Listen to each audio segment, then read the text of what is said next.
closing down and pulling out, and that's what we're doing. I mean, it's a sort of somewhat melancholy process because we've had a small town there for the last 6 or 7 years, and it's all over, and those of us who lived and worked there kind of developed an affection for the place. They're retrograding the base now, pulling it all apart and shrinking it in, and we're pulling out. I mean, I'd seen this sort of grief before when the Dutch left the province back in August of 2010. The Dutch military weren't happy to be leaving. You know, they'd invested a lot in the place. It was a political decision. So they say, but you know, that's one of the complexities. The thing about Afghanistan that makes it difficult is that it's just a mission rift with multiple tyrannies of complexity. You know, not only is Afghanistan a fantastically complex, competitive tribal environment, and the Pakistanis are dabbling, and the Iranians are playing a benign hand too. It's just very complicated. But also, our own mission was fantastically complicated. It's not easy smashing together, you know, Dutch elements, American elements, Australian elements, and that was part of it. And cultural issues always came up. You know, generally we got on pretty well with the Dutch, but of course there were some cultural issues there with the Dutch soldiers. One was their fierce proclivity for wearing lycra.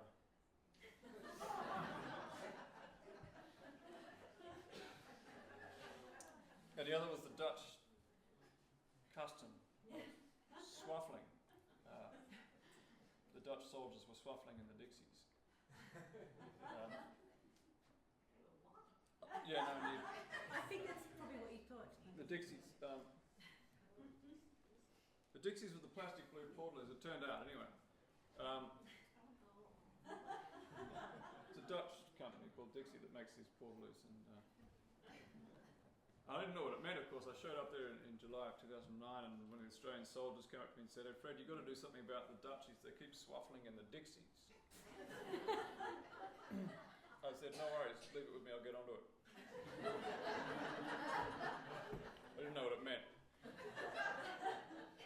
So I asked one of my diplomatic counterparts, a Dutch fellow called Alex Oosterwijk, and I said, "Alex, what's this swaffling business, mate?" He said, "Well, it's a Dutch custom." I said, "Well, what does it mean?" He said, "It just means to swing your penis backwards and forwards and bump it up against something."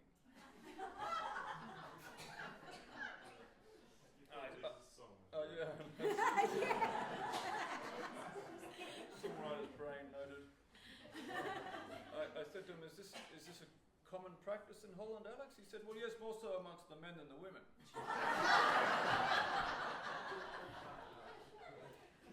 I said, "How did it become so popular?" He said, "It became very popular through YouTube. You see, 2 Dutch tourists film one another swaffling the Taj Mahal." Footage of this went onto YouTube and went viral, which started a craze of Dutch tourists travelling around the world swaffling national monuments like the Sphinx and the Eiffel Tower or Leaning Tower of Pizza.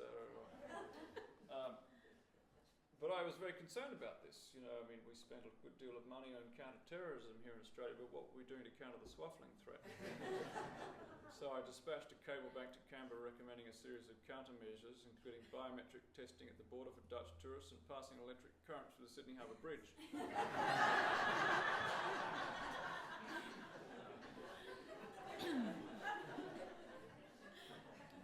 The cable was not well received.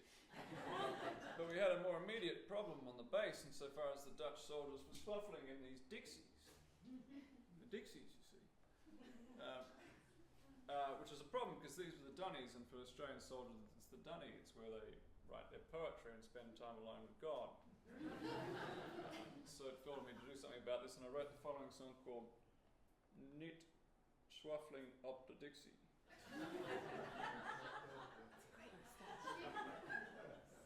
That's the other bad news. It's currently Movember on the base in Paris.